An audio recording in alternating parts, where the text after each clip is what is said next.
சொன்ன ஆண்டவர். இந்த நாளுக்கு நம்முடைய பிள்ளைகளோடு கூட இந்த வீட்டிலே தங்கி இருந்து ஆண்டவரே நன்மைகளை கட்டளையிட்டு ஆசீர்வாதங்களை கட்டளையிட்டு அப்பா நீர்களை வழிநடத்தும்படியா ஜெபிக்கிறோம்.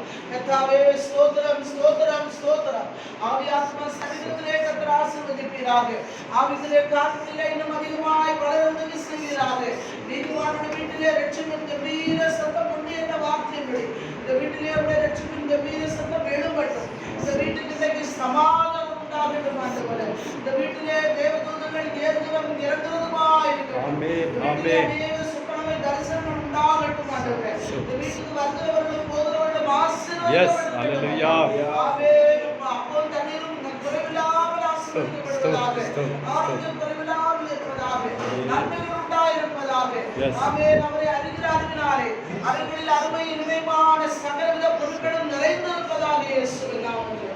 ஞானத்தை கண்டடைகிற மனுஷனும் புத்தியை சம்பாதிக்கிற மனுஷனும் பாக்கியவான் என்ற வார்த்தைப்படி ஞானமாகிய இயேசுவை கண்டடைந்த இந்த குடும்பமானது இன்னும் அநேக நன்மைகளை காண நாங்கள் பிதா குமாரன் பரிசுத்த நாமத்தில் இந்த குடும்பத்தாரை வாழ்த்தி ஆசீர்வதிக்கிறோம். சகோதரி சகோதரிய ஆண்டவரே மேகாவை ஆசீர்வதிக்கிறோம் ஐயா.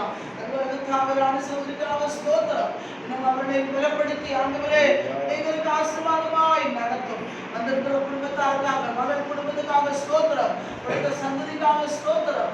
ஆண்டவரே நம்ம ஒவ்வொருவரை ஆண்டவர் ஆசீர்வதிங்க. விசுவாசங்களுக்காக ஸ்தோத்திரம். யாவரை கர்த்தர் ஆசீர்வதிங்கப்பா. அவர் நன்மையால் நிரப்புங்க. தொடர்ந்து ஆவியானவர் வீட்டில் உலாவும்படியா ஜெபிக்கிறோம் ஆண்டவரே. நாளுக்கு தங்களும் எல்லாத்துக்கும் நம்ம ஆண்டவரே இயேசு கிறிஸ்துவின் நாமத்தில் பிதாவே.